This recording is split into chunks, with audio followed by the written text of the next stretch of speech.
Welcome to I Am Well podcast. I am your host, Gemma, a nutritionist and mindset coach passionate about all things health and wellness.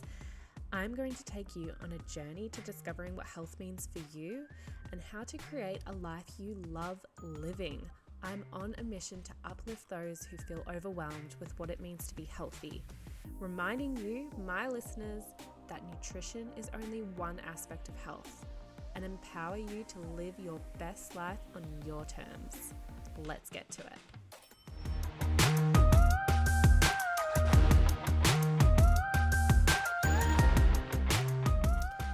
Hello everyone, and welcome back to I Am Well podcast.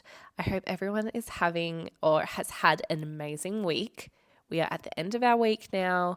So I hope everyone's feeling really good. I hope everyone is about to have a really good weekend and they can help themselves feel refreshed, because I did a poll on my Instagram as to what my listeners would like to hear more on my podcast. And it was quite divided, but there were a lot of people that wanted to talk more around mindset and mental health, anxiety, and all of that. And I feel like every woman you talk to, at the end of the day, everyone is stressed. I feel like one of my biggest episodes that I did that really took off was me talking about stress. And I think it's because everyone can just relate. And there's so much I feel like when you talk to people and you say oh, are you stressed? And they're like, no, I'm not stressed. Deep down they actually are, and they just don't know it. I just feel like everyone is stressed now because we have so much stimulation, and having so much stimulation all the time actually causes your body to release cortisol constantly without you even realizing. So when you feel like you're not stressed, but you've been sitting on your phone for half an hour or so, that could just be normal to you, but in fact, your body is actually producing so much cortisol where you're a lot stressed, a lot more stressed than you think. And it's scary now that we don't even know it. I did share this with everyone. If anyone has an Apple Watch, get the app Stress Watch. It's so interesting. I have it myself, and it's literally helping me to understand, okay, when I have to have breaks, because I work from home and I get obsessive with work. My work is my business. So I am on my phone, I am on my laptop, I'm doing my podcast, I'm always editing, creating content. I'm practically always on technology all the time. So, and I don't feel like I get stressed. I feel, because I've been used to, ever since I was young, dancing, always being go, everything. So I don't understand really when I thought me feeling stressed was when I feel really overwhelmed and I can feel anxious and, I feel like, you can't breathe and stuff. That's what I thought was me feeling stressed. But there was a day that I was really chill. I was like, I'm just going to, I've done my work for the day. I'm going to go lie down. I'm going to go on my phone and just scroll and try to create more content, comment on other people's posts so I can get more engagements, kind of stuff like that. And then all of a sudden my phone alerted me. I literally had been doing this for about 10 minutes, and my phone alerted me and was it gives you this face. It was a sad face, and it was you are so stressed. You need to take time out. And I'm like, what do you mean? I've just been lying here. I'm on my phone. I'm still doing stuff for the business, but it's not stressing me out. But your brain doesn't know the difference. Your brain is being constantly overstimulated, which means it thinks it's in a stressful situation. And what's it going to do? It's going to increase the cortisol levels, and that is what's going to play havoc on your body and your hormones. And it's really made me take a step back now and go, okay, I can only work up until a certain point, and then I have to switch off. I have to, for my own health. If I'm not going to do it, how am I going to help teach other women to do it? So it's really interesting. I highly recommend, if you have an Apple Watch, get that. There are like the Aura rings, but I know they can be quite expensive, but the Aura rings do the same thing. And plus, like, you can wear them at night a lot more comfortably. And it can help, see your stress levels. It's your heart rate variability that it's actually checking. But it's quite interesting.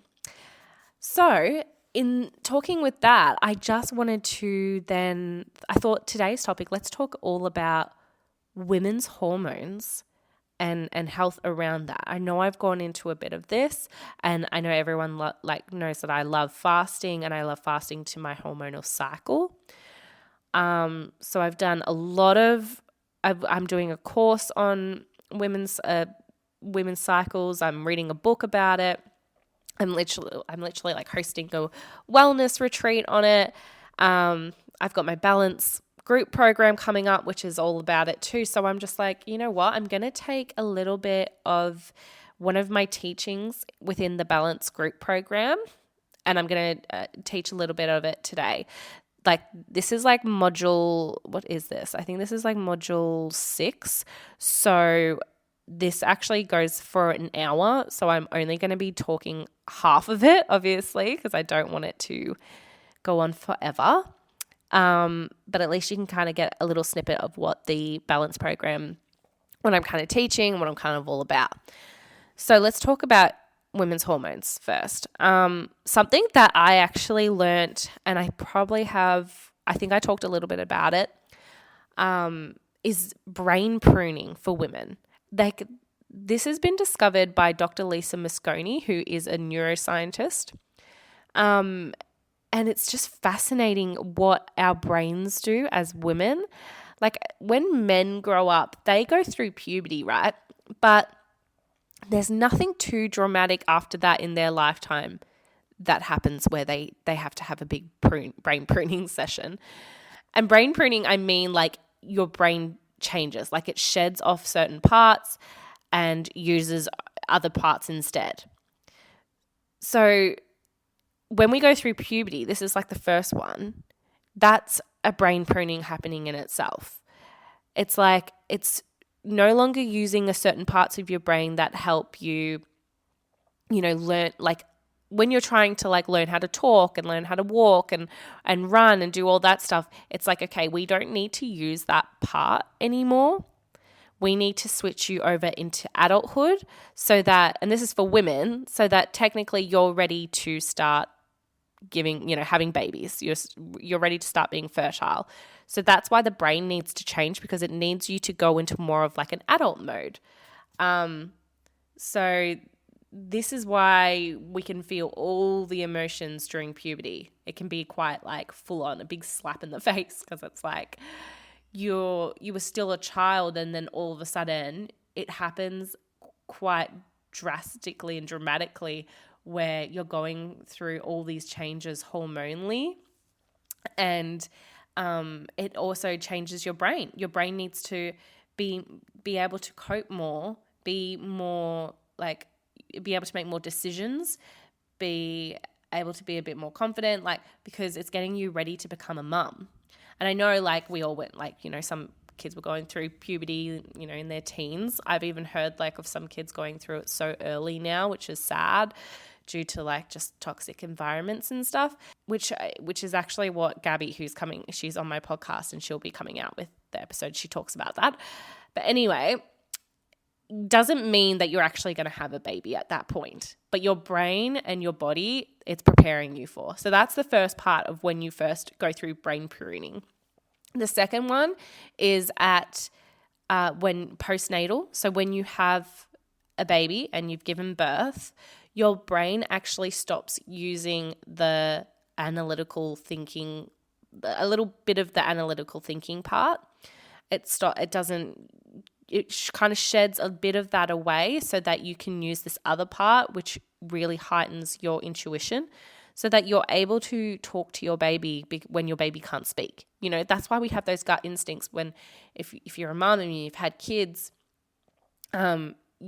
and you can say you're in the other room and you're with your husband and you can hear your baby and you're like, I think the baby's crying. I think the baby needs me. I think so. And your husband's like, what do you mean? I can't hear a thing. It's actually because that's your intuition. Like that's your intuition part of your brain going, you need to go to your baby right now. Your baby needs you. Like how fascinating is that? And this isn't just like wishy stuff. Like this is actually proven. Like this was proven by Dr.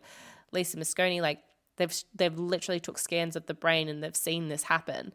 So it's so fascinating.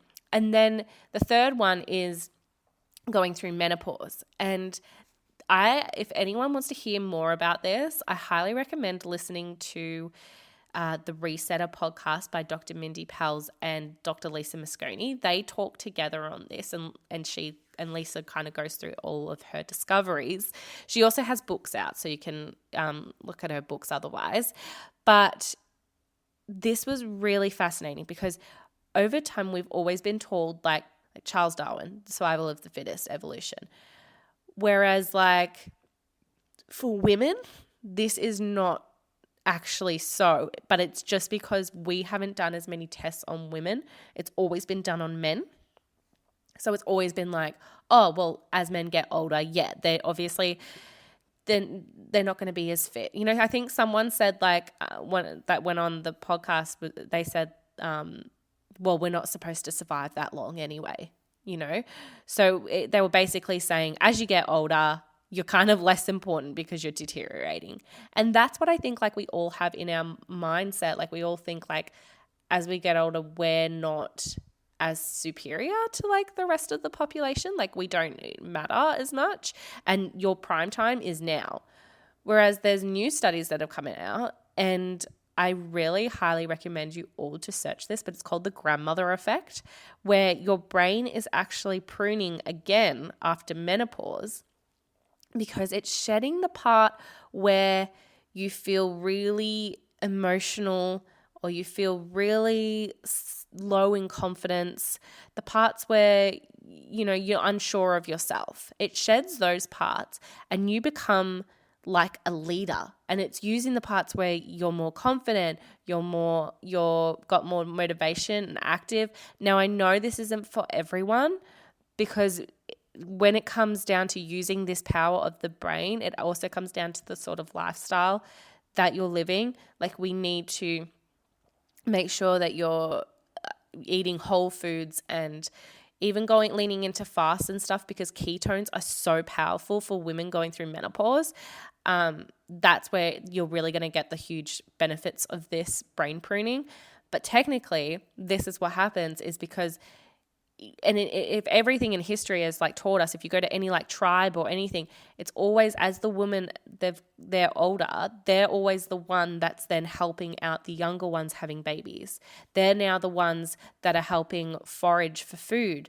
They're helping the pack now. And that's why women who go through menopause are actually seen as so important. They're deemed as important and leaders, and we need them. But we're not kind of hearing all of this because a lot of the tests done and a lot of the research that was done was all on men, really. So if you are a menopausal woman and you're listening to this, just know that you are actually more powerful than you think. Like all women are powerful, but I just hate that we have this feeling that as women get older, we're deemed lesser than, which is so not true. Actually, the older you get, the more powerful you become. So I just thought that was really fascinating. I just kind of wanted to share that first. Now, what I want everyone to like remember is that we have our hormonal hierarchy. And this is what I teach within my balance program. And it's something that you can come back to time and time again to remind yourself where if there's any imbalanced hormones or anything going astray, you can remember what to do and what to work on first that will help balance out the rest of the hormones. So at the bottom of the pyramid, you would say, is sex and thyroid hormones. So sex hormones, like that is, obviously your estrogen, progesterone, testosterone, all of that stuff. And these change throughout your cycle. So they're going up and down all the time. Even if you don't have a cycle, you're menopausal, these can change and still go up and down at times.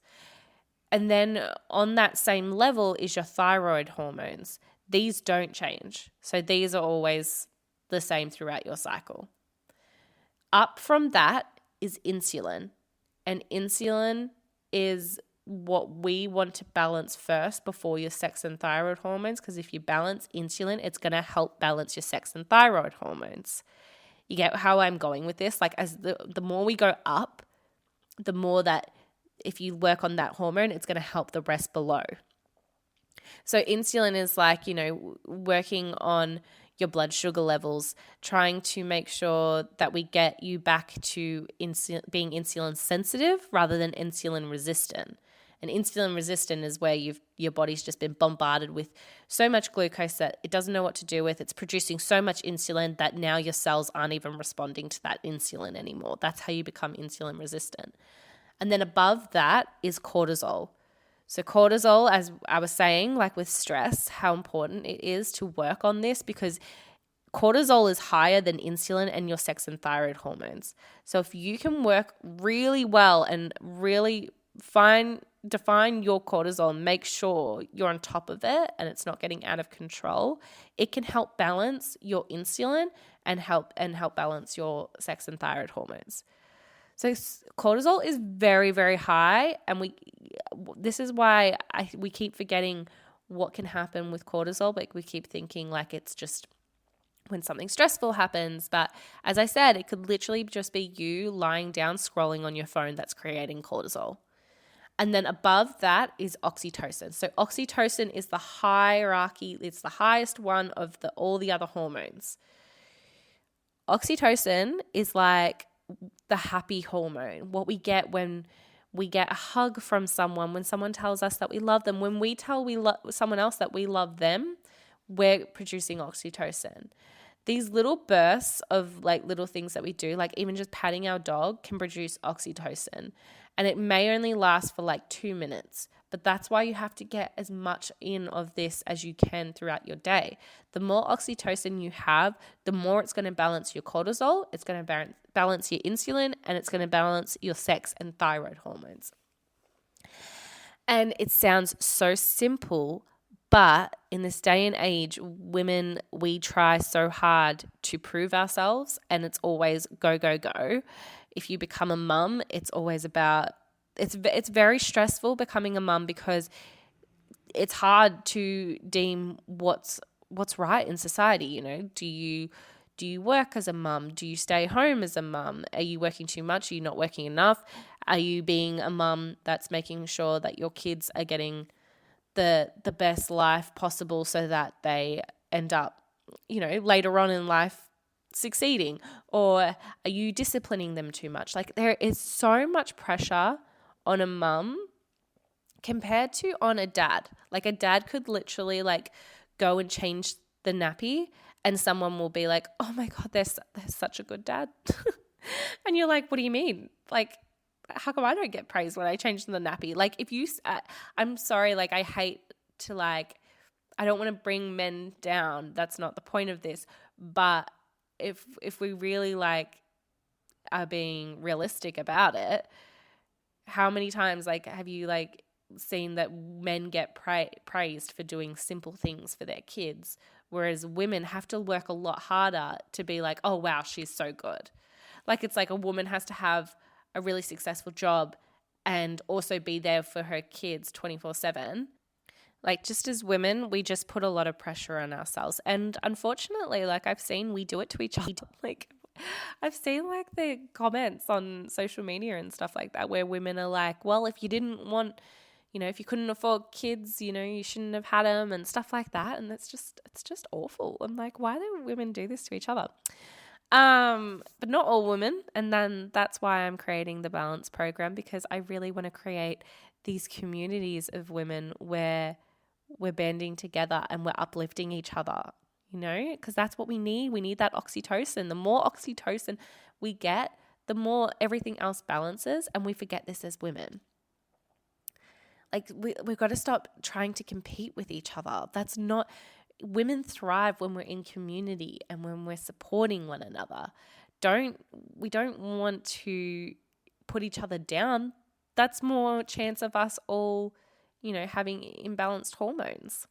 Anyway, I went off on a tangent. Let's go on to the next one. I want to talk a little bit more about estrogen.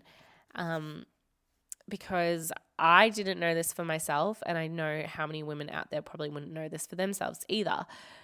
So there's estradiol, which is produced in the ovaries, and this is to help release an egg. It's the most powerful type of estrogen because it brings on other really happy neurotransmitters hormones such as serotonin, dopamine, acetylcholine, BDNF, glutamate, and oxytocin. So this is happening every time you're ovulating and producing an egg. That estradiol that's coming in is producing serotonin, like the happy hormone, like dopamine, like it's giving, like no wonder, like this is the phase that they call the manifestation phase, because you really literally become like a superwoman. You can get so much done. You can problem solve really well. You're really good at socializing. Your skin clears up. You're feeling amazing. You want to do more workouts. Why were you ever feeling down? Like, why were you ever feeling depressed? Like, what do you mean? Like, you're feeling so good. And it's because of this one hormone. Now, if you're not ovulating properly and you're not having a proper cycle, you're not getting the benefits of this. And unfortunately, as well, for the women that are going through menopause or no longer have a cycle, you don't get told that this is what happens to you, so you don't prepare yourself, because technically you're not having that estradiol being released from your ovaries anymore. You're now only getting estrone and estriol. And estrone and estriol are another type of estrogen, and they're not as powerful. But we still do need them because we need estrogen. And this is what's produced. This is produced from the adrenals. And the adrenals also produce cortisol. So when we are, say we're not having a proper cycle, and we're going through menopause, we definitely need to prioritize de-stressing then more than ever. Because if your adrenals are producing too much cortisol, they're going to focus on that rather than producing the estrone and estriol that you do still need. Which is why there's literally a statistic out there that's the women most likely to commit suicide are between the ages of 45 and 55, which is just devastating. Like, how awful is that? And women aren't getting told that at that age, it's not your fault. Like, you're just not told that your hormones are going all astray. It's not you personally. It's your hormones. You're no longer having estradiol, which, you would have had in the past and would have made you feel amazing at times. Now you don't have that anymore. And maybe you're feeling really stressed, so you're not producing enough estrone and estriol. And that's why you're feeling so depressed, especially around that age of menopause. So we have these certain gates for estrogen to each organ pathway. Like they're literally little gates to open up estrogen and let only estrogen through. They have their own gates to get through into these cells and into the organs. But the thing is, sometimes those gates, they get jammed and they don't open. They're not opening properly. And this can be due to things like toxins that are coming into the body. So especially like obesogens that I was talking about, that I've talked about before, and things like plastics and forever chemicals, these are all put into the highly processed foods that we eat, like literally everything in the middle aisles at the supermarkets, like they're in everything that's packaged, and it's blocking these gates so your estrogen isn't getting in properly. So maybe you are producing estrogen, but then they're stuck and they can't get into the organ pathways properly.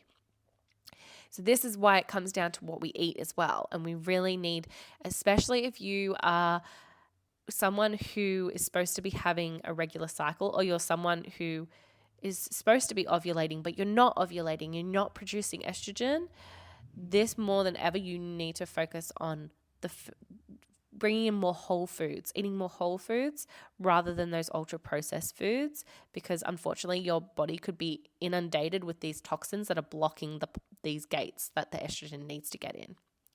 Another thing that happens with estrogen is we also need to detox it effectively. So we don't just have estrogen come through and then we store it in our bodies. No, it actually detoxes out of the body. And especially like when we have our periods, like this is a really good time for when we have our periods, it's actually detoxing everything out of the body then too. You actually detox chemicals and plastics and stuff when you have your period, which is crazy. But we actually need to detox estrogen effectively, and this happens with the liver and the gut. So the liver and the gut break it down into metabolites, and this is why it's so important to have your liver and gut health under control. It all see how it all kind of relates to each other. Like there's not just, it's very complex. There's not just one thing. It's not, and I feel like out there it's like really, oh, it's a quick fix. All you need to do is this and then you'll fix it. But no, we need to really really on different parts of the body to make sure that they're all doing their job properly. So we need to make sure that the liver and the gut are in good health. Now, this is why I do like fasting, because fasting can tackle all of this in one. Fasting can help you restore your gut health by doing a 24-hour fast. It helps detox the liver, which then can help if you've got high cholesterol. There's so much that fasting can just kind of knock them all out in one go. You know what I mean? So that's why I do love a fasting lifestyle. But anyway, the other things that you can do with your gut is remembering to add probiotics, prebiotics, and polyphenols. Polyphenols are the stuff that you get from the plants and the organic compounds. And then the probiotics are live bacteria that you find in yogurts, in fermented foods like kimchi. And then prebiotics are like garlic and onion and herbs. You can use a bunch of herbs and spices too for polyphenols and prebiotics. So I went off topic again, but that is helping the gut and will help the liver as well. And we need this in effect properly to be able to detox the estrogen effectively.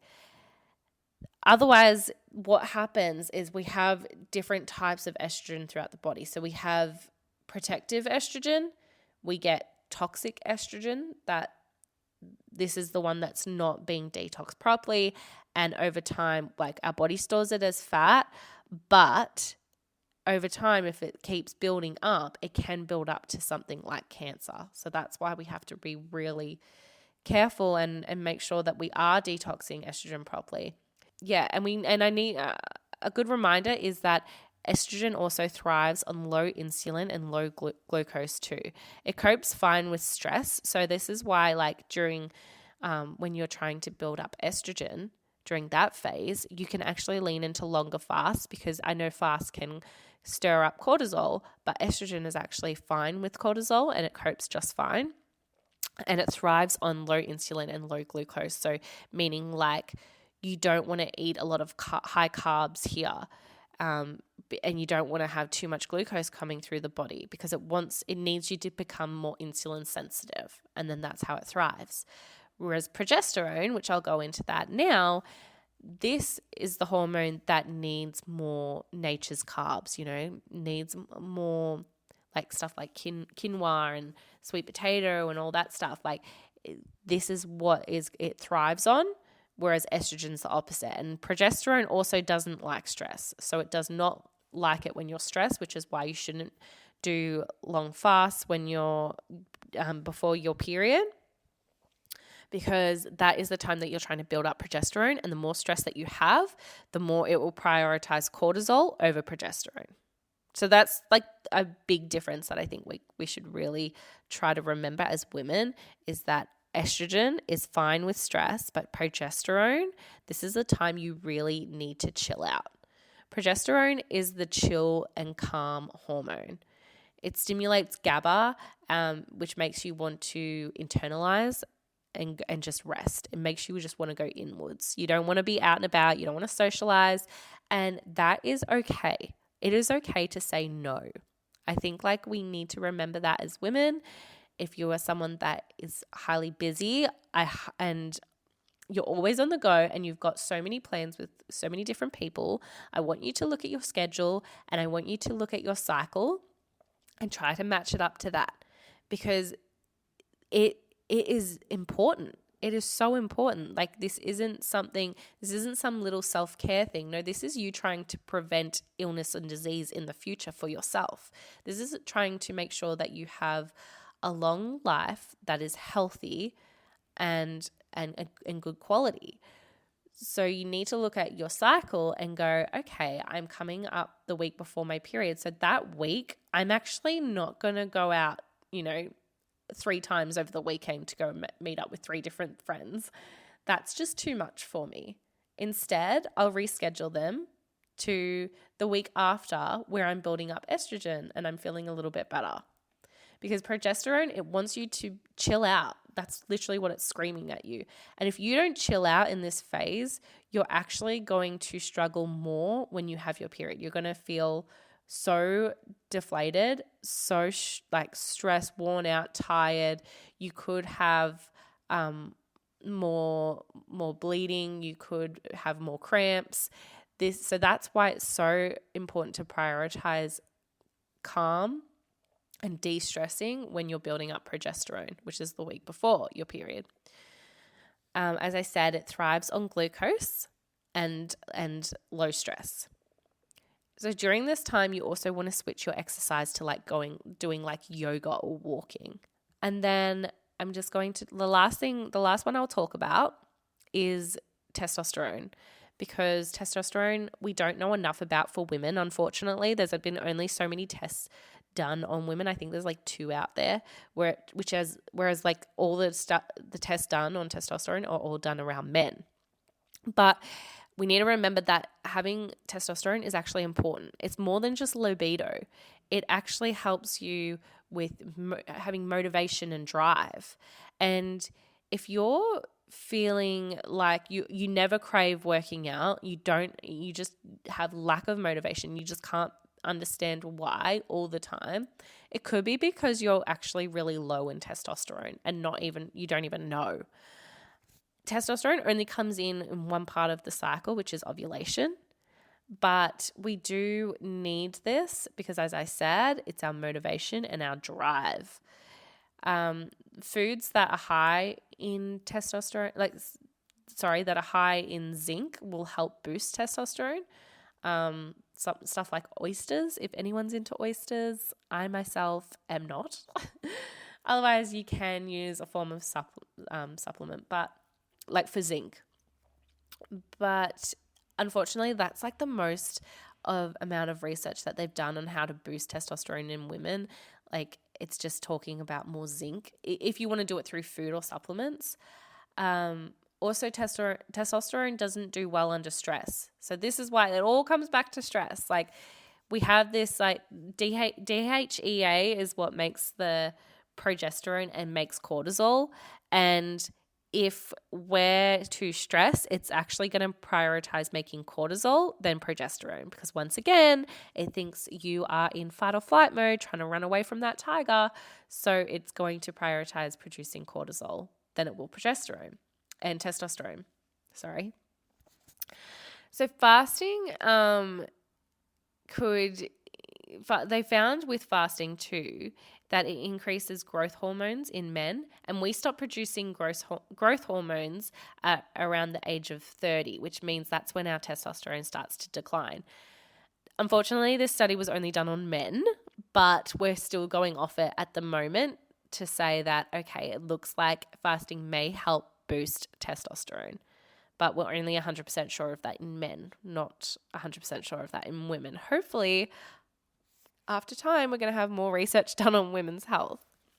And if anyone has struggled with PCOS, which I know so many women have, at the end of the day, I think they always talk about how it's due to like high testosterone and stuff like that. But really the two issues with PCOS is that insulin resistant and toxic chemical loads in the body. So I would highly recommend balancing your insulin first. That is the go-to, because as I said in the hormone hierarchy, like if you balance insulin, it's going to help balance those sex hormones, the thyroid hormones, and it's all just going to balance out. It'll take care of the rest. So this is where we have to start looking at the foods that we're eating, making sure that we're cutting out a lot of ultra-processed foods, cutting out toxic oils too, like canola oil, vegetable oil, and focusing more on oils like extra virgin olive oil, flaxseed, almond oil, like that kind of stuff. Because it's just, one, it's too much toxins are entering the body, and also we need to and what actually reminded me, like fasting also helps for this, because when you fast, you're reducing the amount of glucose that you're having into your body, which gives your insulin a bit of a rest, and you go into fat burning mode, so you can get rid of all the toxins that are stored in your body, and also the stored glucose as well. So it's kind of killing two birds with one stone. So that's why I love fasting lifestyle, because it's literally helping fix all these issues. Also, a little tip here that I just found out as well is that we actually have receptor sites on our skin. So when we stretch, like doing some form of stretching, like to help stretch our skin and our body, we are actually helping those receptor sites, awaken them to help boost testosterone. So that's kind of cool to know that if you're doing things like yoga or foam rolling and stuff, we actually have those receptor sites for the testosterone on our skin, and we're actually helping to boost that.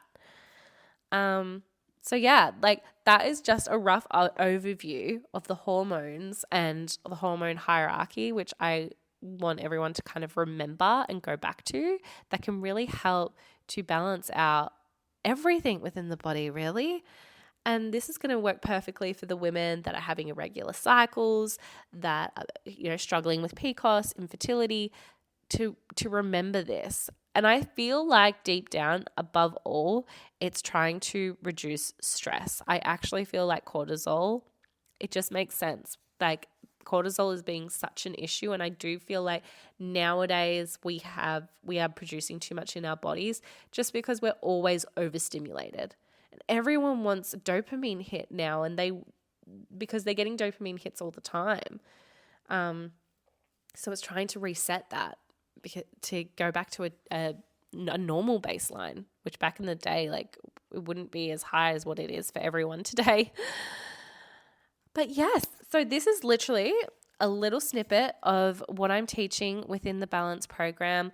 We have many other modules. I teach fasting, the science behind it, how to fast to your lifestyle, your own hormones and your own cycle. If you want to join the waitlist, the actual intake opens up on Monday, May the 20th. So it's Friday now. So you literally have just over the weekend, and then you can join. Otherwise, join the waitlist.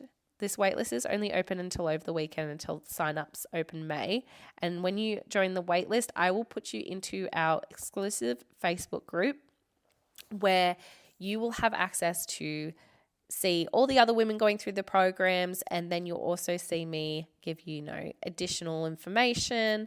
It's a community that I want us to grow and create, due to how much I believe oxytocin is key to stabilizing everything. And creating these groups will produce that oxytocin. So please join the wait list so that you can be put into this Facebook group. And don't forget that I have the Recalibrate Wellness Retreat for those that live in Gold Coast and Brisbane. We are actually, I think we're sold out for Brisbane now. We did have one spot, but I literally saw someone send in an application this morning. So I think that has been done now. If you're still interested though, please send me a message. Otherwise, our Gold Coast location is stunning. Like, It is in my backyard, but the outlook is on the water canals, and it's just so nice, and the atmosphere here is so relaxing. Perfect place for a wellness retreat, and we still have 5 spots left available for that. So if you missed out on Brisbane, why don't you grab your girlfriends, take a trip down, go to the Gold Coast and come to this retreat. It's from 8:30 till 1:30, and yeah, you're going to learn so much and take away so much from this day as well. And with that, everything that I'm talking about will obviously be in the show notes below. But with that, I will love you and leave you all. And I hope you got something out of this episode. I love teaching about this stuff, and I love empowering other women to take charge of their own health. I hope you all have a great weekend, and I'll talk to you in the next episode. Bye, guys.